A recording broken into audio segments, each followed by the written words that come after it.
With the holidays here, Make-A-Wish has kicked off its yearly Adopt-A-Wish campaign to raise money to grant wishes for kids here in the North Country with critical illnesses. All the money that we raise for our chapter and for wish granting stays local to help local kids like Aubrey and like Jimmy. And this year, 2 wish recipients were on hand to help launch the annual Adopt-A-Wish fundraiser. 9-year-old Jimmy and 16-year-old Aubrey had their wishes granted earlier this year. Jimmy went on a trip to Disney World, and Aubrey got to attend the American Music Awards.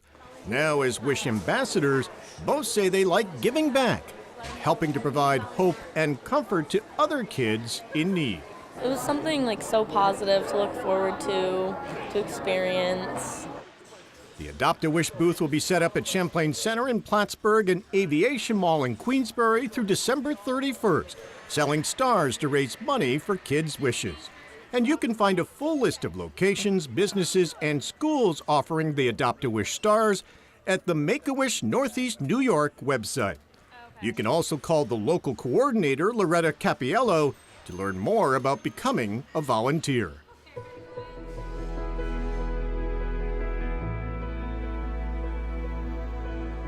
And we are happy to be joined by Bill Trigg, the CEO of Make-A-Wish for Northeastern New York. Welcome, it's nice to see you. Oh, thank you, it's good to be back. Oh, it's a pleasure. We see the Adopt-A-Wish campaign at the mall in Plattsburgh during the holiday season, both in Plattsburgh, also Aviation Mall down in Glens Falls. Tell us a little bit more about what your organization does. We grant wishes for children with critical illnesses. We are part of the national organization Make-A-Wish Foundation of America, which is based in Phoenix, Arizona. We're one of 60 chapters across the United States. Our chapter is now 32 years old, and we cover the 15 counties of the 518 and 838 area codes. But we all share the same mission and the same purpose, which is that together we create life-transforming wishes for children who are critically ill. And you cover a huge swath of New York, including the North Country. You've really tried to increase your footprint in the past few years. We have. We've always been based in Albany, but in recent years we've really worked to try to create more of a presence here in the North Country, which is the northern end of our chapter, as well as in the southern end of our chapter below Albany as well. But here especially in the North Country, we have a great cadre of volunteers, wish granting and fundraising volunteers right here in the Plattsburgh and Malone area. So we are trying to really develop that group of volunteers and create more public awareness about our mission. And your mission, how many wishes do you grant a year, and who's eligible? So to put it in context, there are approximately 27,000 children a year between the ages of 2.5 and 18 years who are diagnosed with a life-threatening illness or critical illness that would qualify them for a wish from Make-A-Wish. In our chapter, our potential is about 100 children a year that would qualify for a wish from Make-A-Wish. And you mentioned life-threatening illnesses, Yep. critical illnesses, but for people that think they have to be children who are losing their battle, that's not the case. Not at all. When Make-A-Wish was established in 1980, that was in fact the case. The original mission statement, the intent was to be able to grant wishes for children who are terminally ill. Right. But that's in 1980. So you fast forward to about the early 2000s. By that time, with the advances in pediatric medical science, more and more children were surviving their illnesses, especially with the cancers. So Make-A-Wish changed its mission statement to say that we grant the wishes of children with life-threatening medical conditions. Now, unfortunately, we are still living with that misperception in the public sector, which is why I appreciate being able to talk to you today, talk to your audience, that we still grant wishes for dying or terminally ill kids, and that's not true. We know in our chapter, now we've now granted more than 1,800 wishes in our chapter alone since we were established in late 1986. We know that based on our records that more than 80% of those kids are still alive and well today. So that's why we talk about the wish experience being part of the medicine to help these boys and girls get better. But often when they're dealing with these illnesses, it may not be terminal, but they and their families have been through so much. That's right. And we talk about, when we talk about the arc of a journey, Tom, and that journey meaning that, a child and a family is going on just fine in life, and then all of a sudden the child is diagnosed with a life-threatening medical condition, and what what typically happens is that, the floor falls out from beneath the family, and, now they're struggling with this dire news, and concerned about whether, their son or daughter is going to survive.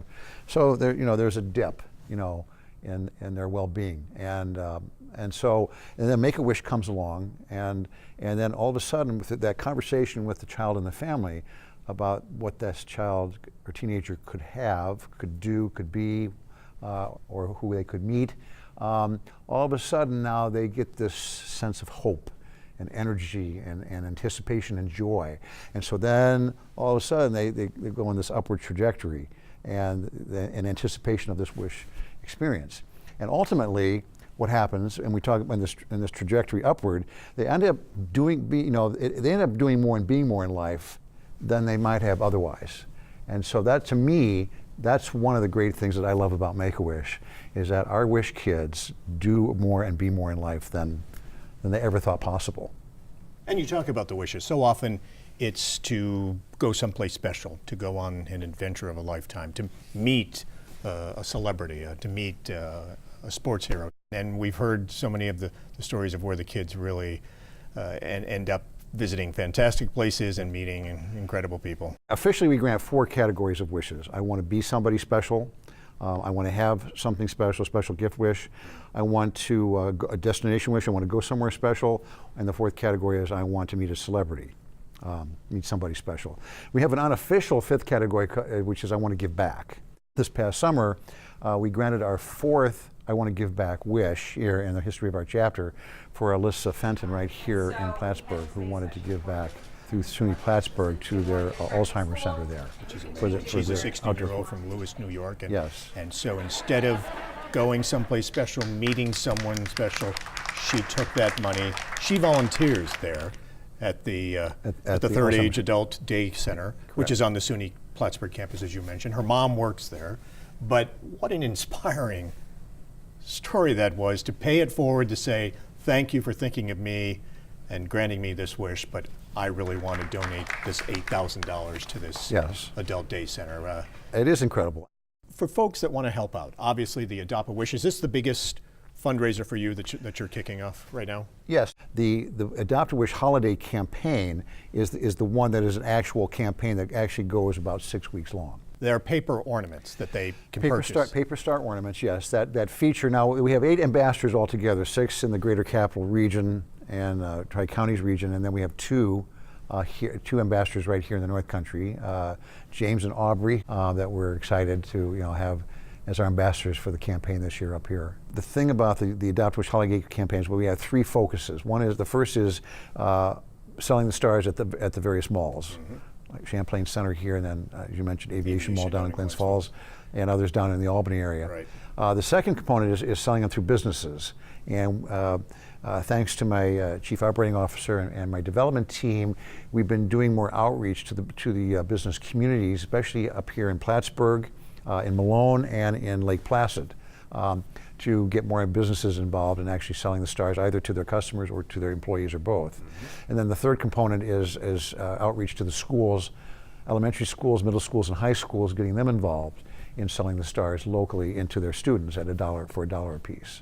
It's not just a fundraising campaign, but it's also a public awareness campaign. We want everybody to know, consistent with our vision that we want to grant the wish of every eligible child, that this is a way for you to, if you don't know about Make-A-Wish, here's a way to learn about who we are, what we do, and not only we thank you for giving, but also if you know a family in your neighborhood, within your family, in your school community, faith community, whatever, that has a life-threatening or critical illness, please encourage them to get in touch with us, because we want to make sure that we are able, if they qualify, to be able to grant their wish.